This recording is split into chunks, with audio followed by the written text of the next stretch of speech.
15 berjatuhan. Apa yang membuat pembalap itu akhirnya gelontangan gitu Pak De? Ini Jorge Martin ini kenceng banget ya, Ya. di depanku ini. Ya, gitu Pak Tapi De. tidak semudah itu Ferguson. MotoGP ini kejam. Itu gitu dia kan? tuh.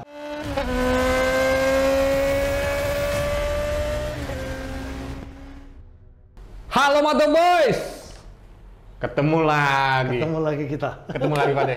Ketemu lagi di review MotoGP Spanyol 2024. Ya, bentar. Aku ada topinya nih. Oh, Jerez ini Pak De. Jerez, sirkuit Jerez. Mantap. Ini bagi para pembalapnya sendiri, pembalap MotoGP, Jerez ini sirkuit apa ya? Favorit. Ya. Favorit gitu karena ini pertama kali ya MotoGP ini masuk ke ronde Eropa. Walaupun sebenarnya Portugal juga kan Portugal masuk Eropa nggak sih Pak De? Masuk ya. Tapi jamnya ini kan sedikit berbeda ya. dibandingkan dengan ya Spanyol dan Eropa lainnya gitu kan. Tapi menurut gue Pak De, Jerez ini juga sirkuit yang spesial karena gue pernah ke sana Pak De. Dan tahun berapa sebentar? sekitar 4 tahun yang lalu lah ya. Wih, seru dong berarti ya. Iya, dan gua jatuh cinta sebenarnya Pak De sama Jerez. Bukan cuma sirkuitnya yang gua jatuh Bukan cinta. sama itu Pak De. ya? Jatuh cinta bukan sama itu? Bukan. Itu mah jatuh hati. Enggak, karena menurut gue Jerez ini apa ya? Di ibu kotanya Andalusia. Sirkuit yang di sekelilingnya itu banyak bukti sejarah. Ya.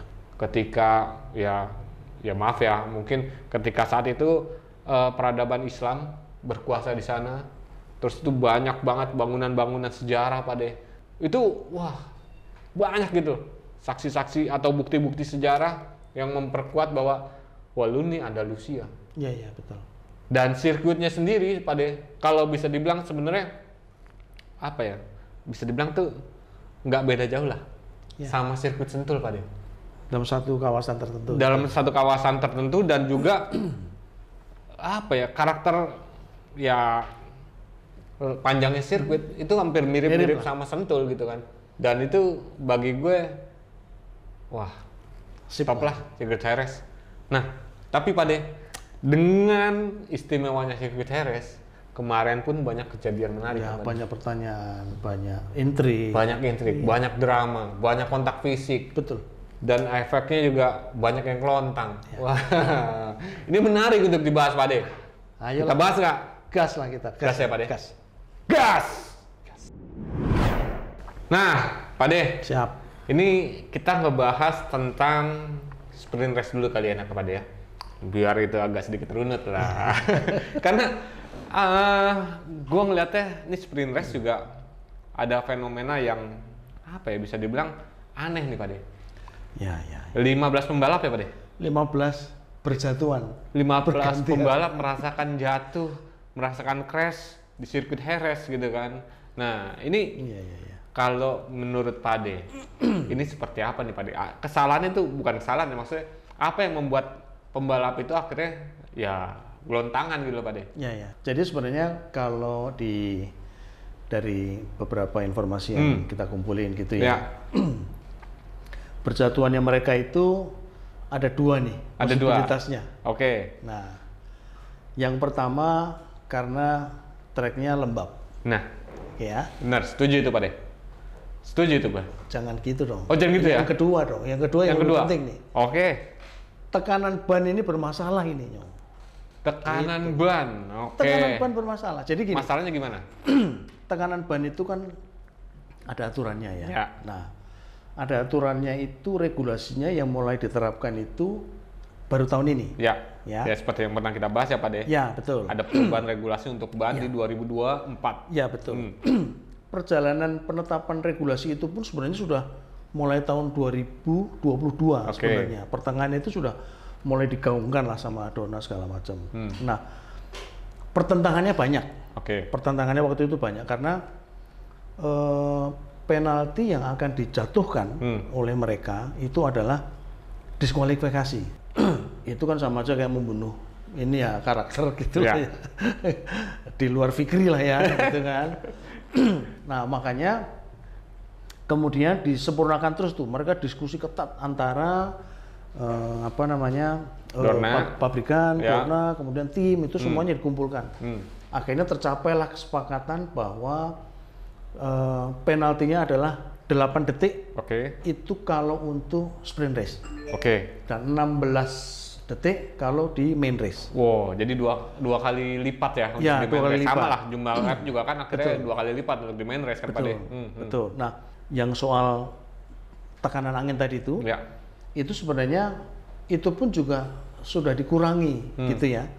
Dikurangi itu artinya tadinya yang depan itu 27 PSI, sekarang disepakati 26. Gitu ya. Kalau yang belakang tetap 24, sekian. Nah, kalau menggunakan ketentuan itu sebenarnya sekarang ini banyak pembalap yang mengeluh sebenarnya. Batasan tekanan ban ini masih terlalu keras, masih terlalu tinggi menurut mereka. Itu yang dinilai oleh beberapa pembalap itu gripnya kurang. Nah, ini yang mendasari menurut gue nih beberapa hal yang membuat banyak pembalap kelontang. Gitu ya. Karena mungkin yang tadi Pak De bilang banyak pembalap juga yang akhirnya memaksakan untuk menerapkan tekanan ban bukan di bawah, seminimum. Mendekati batas minimum. Iya, betul. Itu yang depan itu kan 26,5 digit di belakang koma. Nah, itu mereka akan berusaha itu tuh. Mendekatkan paling nggak lebih dari dikit lah. Nggak boleh lebih gitu. Nggak boleh kurang maksud saya. Itu pas banget gitu. Dengan harapan ketika membalap ada kenaikan suhu ya. Kenaikan suhu yang diduga antara 1 sampai 2 bar itu harapannya. Dan ternyata itu nggak terjadi. Itu juga yang kayaknya menyebabkan Fabio Quartararo di penalti, Pak De. Nah, termasuk ya medalinya pindah ke Dani Pedrosa, Pak De. Ya, itu dramatis sih. Quartararo ngasih langsung ke Pedrosa gitu. Nah, itu yang tapi nggak hanya Quartararo yang kena, yaitu ada 4 pembalap lain ya. Ada Raul Fernandez apa segala macam itulah gitu ya. Nah, ketika pembalap kena 8 detik itu memang langsung melorotnya nggak karu-karuan. Banyak lah gitu sehingga memang otomatis pelanggaran itu memang menjadi momok beneran sebenarnya. Kalau dari sisi pabrikan bannya, yang vendor tunggalnya itu kan Michelin ya, mereka punya alasan sendiri kenapa kok harus segitu tekanannya, nggak boleh di bawah gitu ya.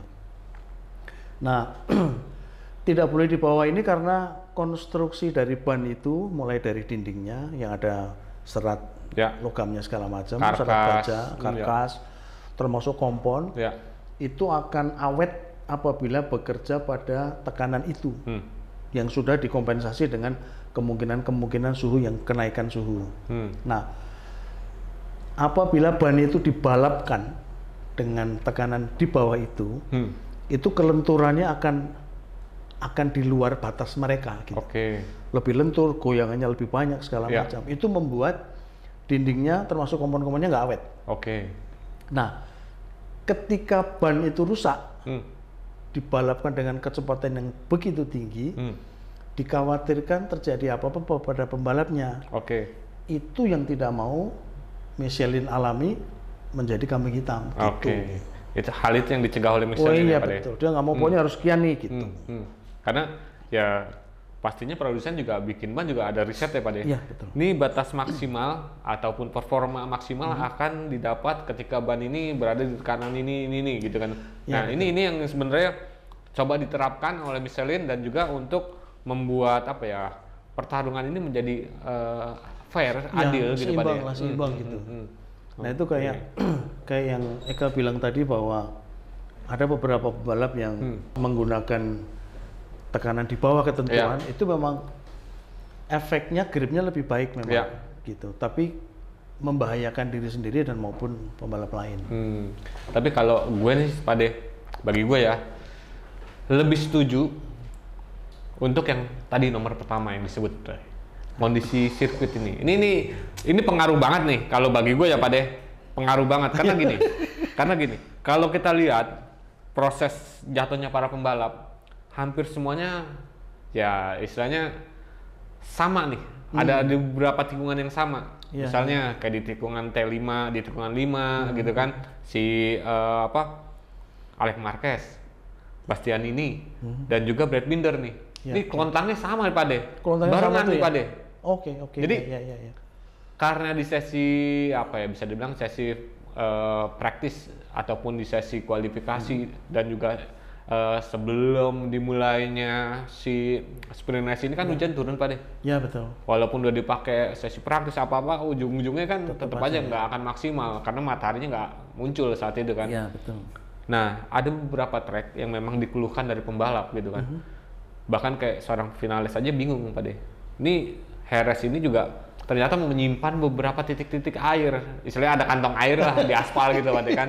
Nah, ini ujung-ujungnya ya pembalap mengeluhkan kondisi itu Pak De. Jadi sirkuit ataupun aspal yang lembab ini yang menjadi pemicu si para pembalap ini kelontang. Iya.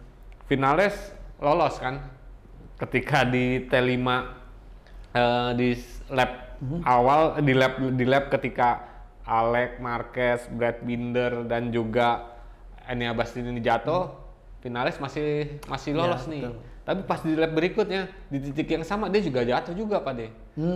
Dan juga beberapa di tempat lain terutama di tikungan Lorenzo, tikungan terakhir nih Pak De. Nah, itu jadi momok juga tuh. Jadi istilahnya apa ya? Tikungan yang sedikit menakutkan bagi para pembalap ketika keluar dari racing line ini slipper banget, maksudnya licin banget gitu Pak De. Dan ini yang selalu dijaga oleh para pembalap nih. Akhirnya ya udah di tikungan tikungan Lorenzo ini kemarin tuh udah jarang yang nge-fight sampai gitu tikungan terakhir fight sampai bentrok fisik itu jarang. Ya, tapi ada benernya lah, ada benernya soal trek yang lembab itu ya. Karena si Dani Pedrosa itu yang di sprint race, itu juga sebenarnya kan dia bisa nge-fight sama Quartararo. Ya. Cuman dia tuh nahan dirinya tuh nggak karuan karena di lap 1-2 dia ngelihat ada 2 pembalap jatuh. Nanti di lap berikutnya ada 1-2 jeng jatuh. Itu sampai dia merasa ini gua di urutan berapa ya? Itu dia kan juga nggak paham. Dan ini gimana ya? Sekelas Red Bull Cat ini masa nggak dikasih lihat bahwa Pedrosa ini udah dulu posisi 4 gitu kan? Fight buat posisi podium gitu kan? Ternyata, itu katanya dia juga nggak sempet ngelihat yang pitboard itu karena begitu nyalip-nyalipnya di situ dia berani yang nge-track, maksudnya berani nge-fight itu ya di track lurus itu. Nah ketika itu dia sudah nggak bisa ngelihat, sehingga ketika dia finish juga nggak ngerti ini kok urutan berapa ya gitu. Itu dia, sampai dia juga bilang kalau tahu gua di posisi 3 dan 4, gua akan fight untuk podium. Iya. Ujung-ujungnya baru ngeh gitu. Tapi untungnya Quartararo kena itu penalti sehingga dia naik gitu kan ya. Nih, ini masih ngomongin sedikit sprint race nih Pak De. Ngomongin sedikit sprint race bahwa ada kejadian unik juga. Ini insiden juga nih Pak De. Apa tuh? Insiden di tikungan 1. Kalau menurut Pak De, ini kan ada insiden antara Pecco Bagnaia, Brad Binder, dan juga Marco Bezzecchi. Oh, yang 3 itu yang bertiga. Ya, sampai akhirnya Pecco kelontang. Iya, kelontang kan ya. Nah, kalau menurut Pak De itu hal kayak gitu seperti apa ya Pak De? Karena gue jadi inget nih omongannya Gary Salim. Ketika Gary Salim, ya kita ngobrol soal MotoGP gitu kan Pak De. Dia sempat ngomong bahwa nih pembalap GP itu kayak ada tanduknya. Jadi nggak boleh ngeliat celah, dia pasti akan masuk.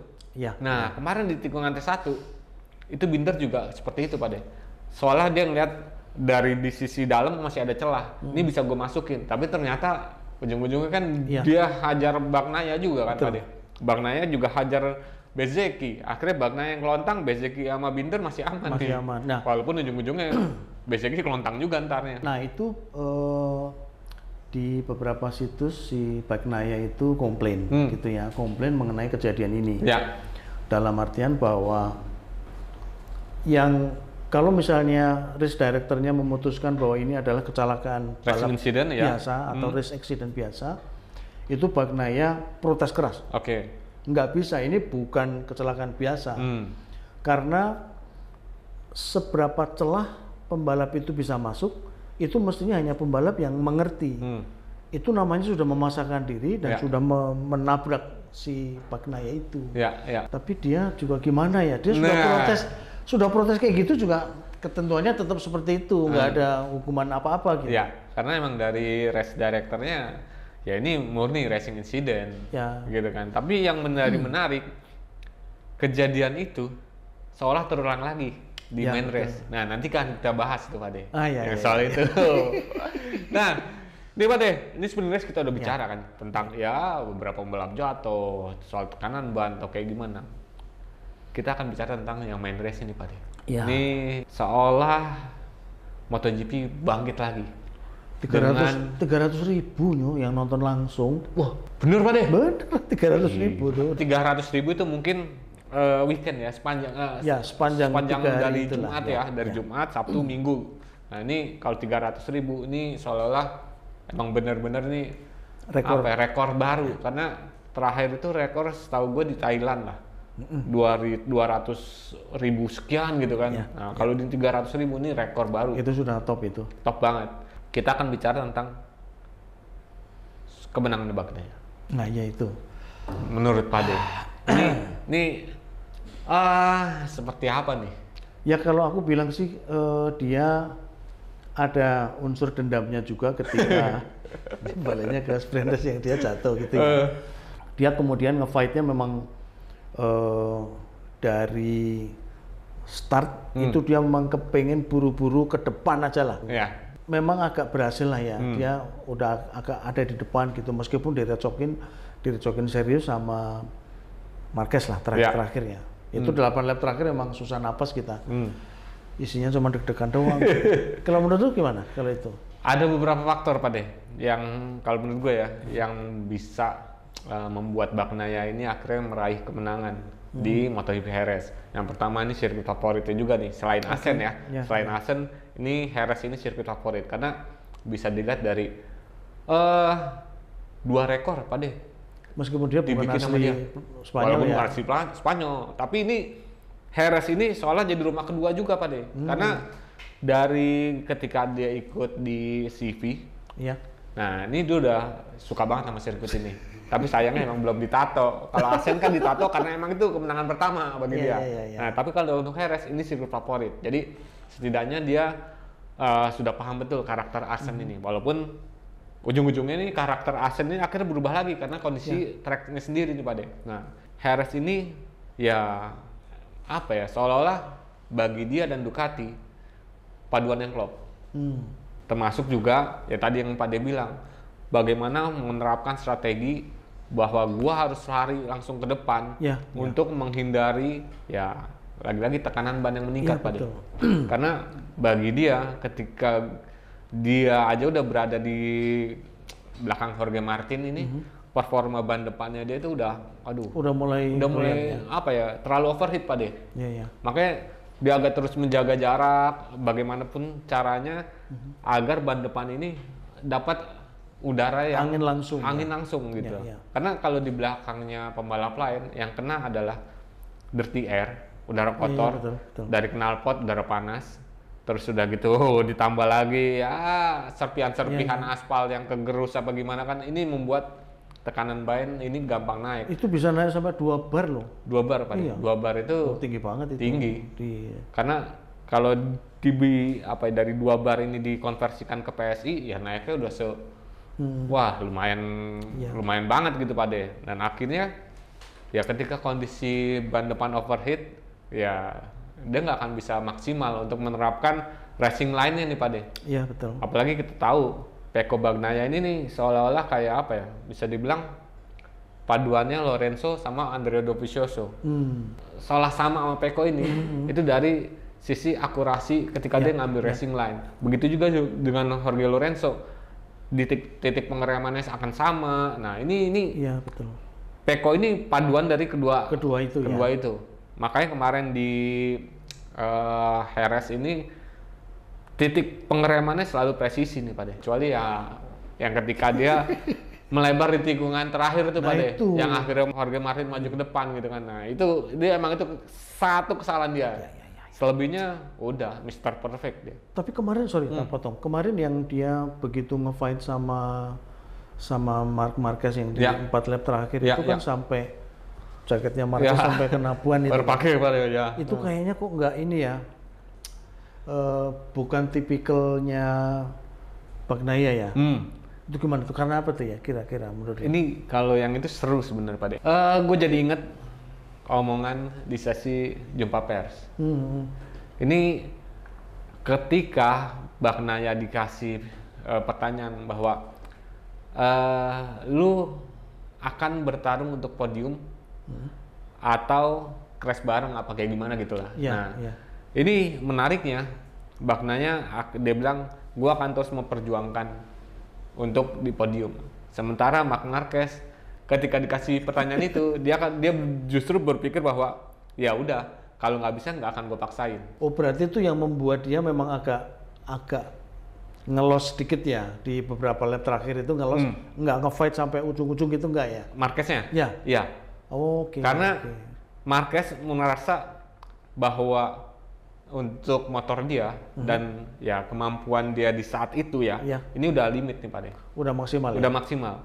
Ketika dipaksain, ini ujung-ujungnya ya dua-duanya bisa crash, ataupun dia justru sendiri yang crash. Nah ini menarik Pak De, karena gue ngeliat nih kemarin ya, di Jerez itu dengan kondisi seperti itu, ini Marc Marquez apa bukan ya? Karena kok jadi kalem ya? Iya. Termasuk kalem gitu. Betul Pak De. Bukan Marquez banget kan? Bukan Marquez banget. Marquez yang selalu ambisius gitu kan. Nah kok ini kemarin seolah-olah ngalah gitu kan, walaupun memang beberapa kali dia melakukan fast lap juga kan, ujung-ujungnya juga dihajar lagi, dibales lagi sama Pecco gitu kan. Nah ini menarik gitu gue. Ternyata alasannya karena itu. Gue akan ya istilahnya, gue udah tahu limit gue udah tahu limit di motor. Penting menang dulu lah ya. Nah gitu ya. yang penting gue podium deh. Dan itu yang terakhir ketika dia finish disalamin sama siapa tuh, yang rambutnya putih itu? Oh Gigi. Nah itu disalamin khusus kan kayaknya. Ya mungkin banyak yang ngomong juga sih Pak De, banyak yang ngomong juga bahwa nih Marquez nih udah harus berpikir bahwa tahun depan gua harus kemana. Oh gara-gara itu kali ya, jangan-jangan ya. Jangan-jangan ya karena kan sebelumnya udah beberapa kejadian kan, ini dia fight sama Pecco kan selaku pembalap pabrikan, jangan-jangan salah cari musuh gitu kan. Iya betul. Ini gimana caranya tahun depan gue bisa menjadi tandemnya Pecco. Jangan-jangan kayak begitu juga kali ya Pak De. Iya. Tapi menarik ini gitu loh, bahwa ya Marquez ya jangan-jangan ada maksud tertentu juga gitu kan. Iya. Untuk ya gua nggak udahlah di 2 aja udah cukup lah gitu kan. Itu jangan-jangan tuh Pak De. Terus yang finisher ke 3. Ya. Atau Indonesia Raya ya. Indonesia Raya tuh. Ini menarik sebenarnya Pak De. Indonesia Raya itu. Menarik nih Pak De. Sebenarnya ada 2 pabrikan oli di dalam satu podium yang sama. Dua-duanya asal Indonesia. Yang satu Federal Oil, Marc Marquez. Dia kan support Marc Marquez. Oh iya. Dia kan. Bener, yang satu lagi Pertamina Enduro. Dia support Marco Bezzecchi kan. Iya. Dua-duanya nih. Pabrikan Indonesia ini. Tapi nggak mungkin masuk angin lah ya. Nggak masuk. Karena ada antangin ya, kalau untuk Marquez. Tapi kalau Bezzecchi mungkin harus pakai yang tolak angin gitu kan. Yang satu antangin, yang satu tolak angin gitu kan. Tapi gue ngeliat Bezzecchi udah mulai tune in nih kayak Pak De. Gitu ya. Udah mulai tune in dengan Ducati GP23 nih. Cuman kemarin kenapa? Kayaknya ada Rossi jadi dia. Itu dia. Kayak adrenalinnya disuntik baru gitu ya. Karena gue ngeliatnya gini. Kalau dulu ada anggapan no Rossi no party. Oke, iya. Nah, kemarin di Jerez ada Rossi, ada party. Jadi, nah dua-duanya murid Rossi Pak De. Iya kan? Dua-duanya murid Rossi. Yang satu Pecco Bagnaia menang, giliran mau diselamatin dipanggil-panggil nggak nengok dia. Dia lupa gitu kan. Nah, mau manggil teriak-teriak di sebelah situ ada Marquez gitu kan. Rossi mau teriak, takutnya Marquez yang nengok gitu kan. takutnya Rossinya salaman sama Marquez gitu kan. Makanya akhirnya didiemin tuh sama Rossi gitu kan. Baru ujung-ujungnya Pecco ngeh bahwa ada Rossi gitu kan. Ada foto bertiga lah ya. Ada foto bertiga gitu kan. Ya, tapi menarik tuh kemarin tuh. Mau manggil-manggil takutnya Marquez yang nengok kan Rossi gitu. Nah, ya kalau gue ngeliatnya itu Pak De.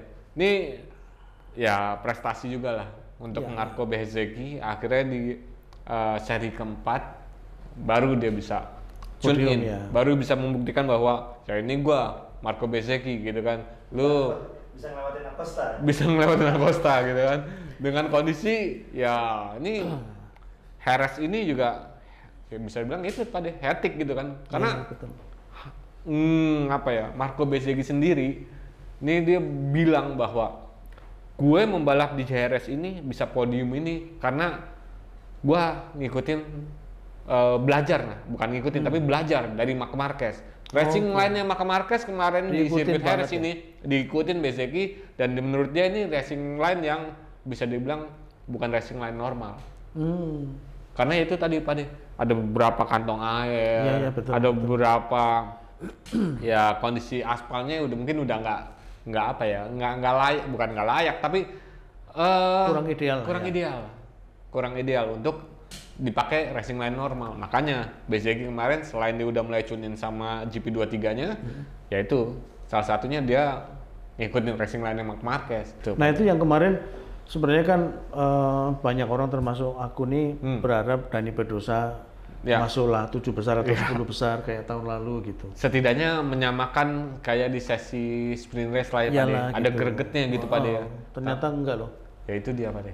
Itu katanya dia mengeluh juga ternyata memang apa namanya aspal yang masih lembab Ya. itu memang sulit diduga gitu karena tingkat kelembabannya tikungan di sini tikungan di sana itu beda. Dan waktunya juga dia mau maksain satu momen dia pole gitu di satu Ya. titik juga nggak bisa ternyata gitu. Ya. Tapi ini kita kayaknya mesti ngomongin selain dari Pedrosa ya Pak De. Kita mesti ngomongin Jorge Martin nih Pak De. Biar kejadiannya nggak kayak yang kemarin. Giliran dia menang, loh kok gue nggak diomongin gitu kan. Ini jatuh apalagi? Ini jatuh, ini harus diomongin nih Pak De. Karena menarik juga. Kenapa nih? Ada apa dengan Jorge Martin? Akhirnya kan di posisi klasemen ini didekatin lagi sama Pecco Bagnaia nih Pak De. Iya, iya. Udah selisih berapa ya sekarang? 17 ya kalau nggak selisih poinnya kan Pak De. Nah, ini menarik nih Pak De. Kalau kita ngomongin Martin yang Martinator, Iya, iya. akhirnya ya Tumbang juga ya. tumbang juga. Ini kalau menurut gua Pak De, apa ya? Di luar dari kebiasaan Jorge Martin juga nih. Karena di luar prediksinya Jorge Martin juga. Iya, iya, iya. Jorge Martin jatuh kalau menurut gua ini Pak De. Ini karena dia apa ya?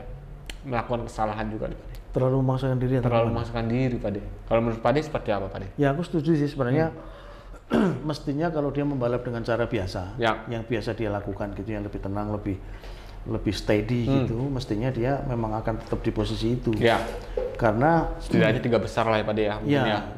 karena dari sisi statementnya beberapa kali Bagnaia itu dia juga bilang ini Jorge Martin ini kenceng banget ya Ya. di depan gue nih. Ya, Kalau gua akan nge-fight dia, pasti gua akan jatuh nih. ya. Ataupun ban gue cepet habis juga Iya, nih, gitu. Pak De ya. Ketika Bagnaia membatin seperti itu beneran, itu Kejadian. jatuh. Berarti kan dugaannya si Bagnaia bener bahwa dia membalap di luar kebiasaan dia Bener, Pak De. atau di atas. Dia nggak belajar dari tahun lalu kan? Belum belajar dari tahun lalu. Belum belajar ya? Itu sama. Kalau gue ngeliatnya Iya. gini Pak De, ini memang di tikungan T6 ini trek lurus ya. Iya. Setelah trek lurus masuk tikungan ke kanan kan. Gue ngelihatnya Jorge Martin ini masuk tikungan masih dengan kondisi terlalu kencang. Karena gue ngeliat ya itu Pak De, ini Pecco Bagnaia punya apa ya? Punya karakter presisi. Oke. Jadi dia akan selalu melakukan tikungan yang sama di titik yang sama. Iya, iya. Menaklukkan tikungan di titik yang sama. Jadi ketika gue ngelihat Jorge Martin, loh kok masuk tikungannya masih terlalu kenceng nih. Mau masuk mulut tikungan baru ngerem gitu kan. Nah sementara Belasan.